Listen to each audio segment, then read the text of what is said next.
Assalamualaikum warahmatullahi wabarakatuh. Bismillah, alhamdulillah, wa syukuri nikmatillah, la haula wa la quwata illa billahil aliyul adim.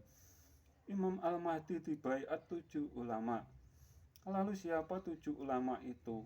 Apakah terbebas dengan berbau politik yang negatif, sedangkan umatnya baginda Nabi Muhammad SAW terpecah menjadi 73 golongan. Lalu golongan yang mana yang ulama ikut membaiat Imam Al-Mahdi? Lalu bagaimana dengan golongan sisanya dari 7 ulama yang lainnya? Apa mau menerima? Kalau dilihat perselisihan saat ini mungkin tidak akan menerima dan berontak tentunya. Lalu apa yang akan terjadi akibat terbaiatnya Imam Al-Mahdi? Ngeri membayangkannya. Kalau yang akan terjadi demikian, lalu Imam Al-Mahdi ada untuk apa? Apa hanya menambah perpecahan di umatnya baginda Nabi saja? Apa benar begitu? Sedangkan diceritakan Imam Al-Mahdi sebelum ke sana untuk berjuang, semua logam meleleh karena panasnya bumi pada saatnya itu. Dan Imam Al-Mahdi hanya bersenjata pedang nantinya. Apa pedang tidak ikut meleleh? Apa zaman ini masih berguna senjata pedang saat ini? Apa Imam Al-Mahdi sama dengan para perampok yang perlu kita pahami? Apa yang akan dibawa Imam Al-Mahdi dan sebagai apa? Cerita akan adanya Imam Al-Mahdi di agama yang lain pun banyak, walau nama tokohnya tidak sama, akan tetapi benang merahnya sama. Begitu juga 7 ulama itu pun mungkin lintas agama atau 7 para pemuka agama yang berbeda-beda dan berjumlah 313 ulama, sama jumlah pasukan perang Badar, dan tempat pembaiatannya di Mekah. Mekah yang disebut-sebut orang Islam dengan sebutan Baitullah atau rumahnya Allah. Apakah dapat dipahami apa adanya?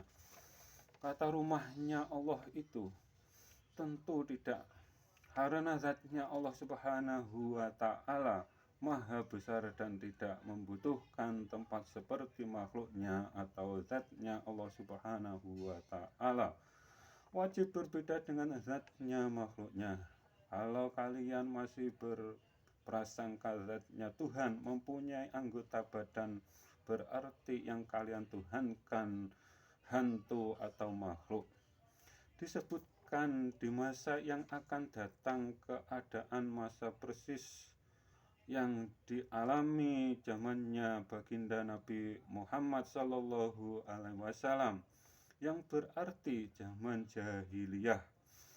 Di masa itu Nabi sampai hijrah ke Madinah karena dakwah tauhidnya tidak berjalan mulus, karena baginda Nabi melarang umatnya menyembah berhala, dan para pemimpin di saat itu khawatir dengan akidah yang diajarkan baginda Nabi Muhammad SAW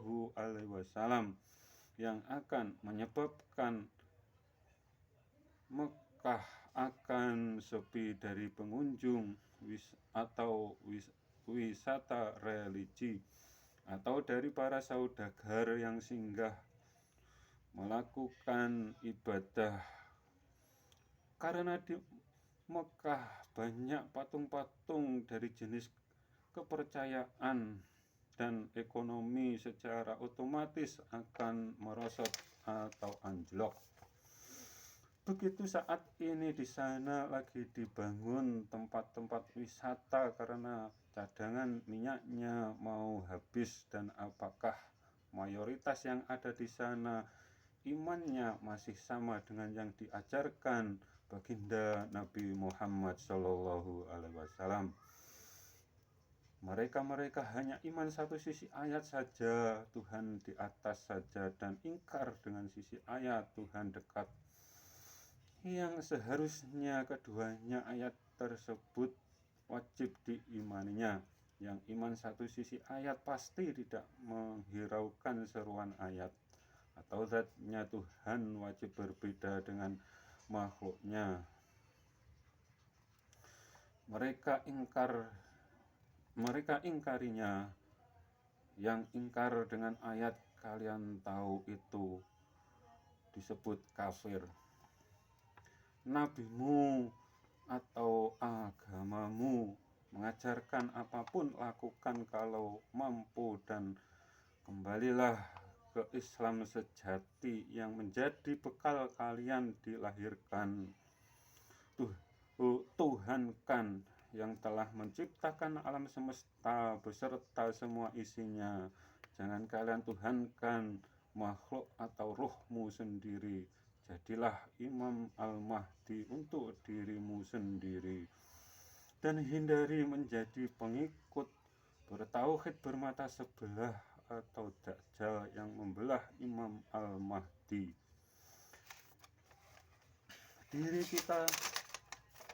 Diri kita ada dua potensi menjadi pembelah Imam Al-Mahdi atau Dajjal, menjadi imam atau menjadi Imam Al-Mahdi.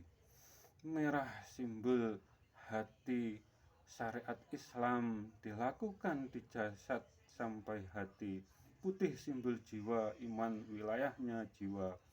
Hijau simbolnya ruh atau jati diri atau hakikatnya diri ruh kalian yang telah bersaksi dan berjanji kepada Tuhan atau Allah atau Allahu Rabbi.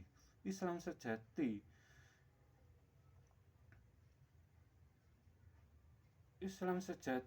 setiap masing-masing anak cucu Nabi Adam yang akan menyatukan umat manusia sedunia.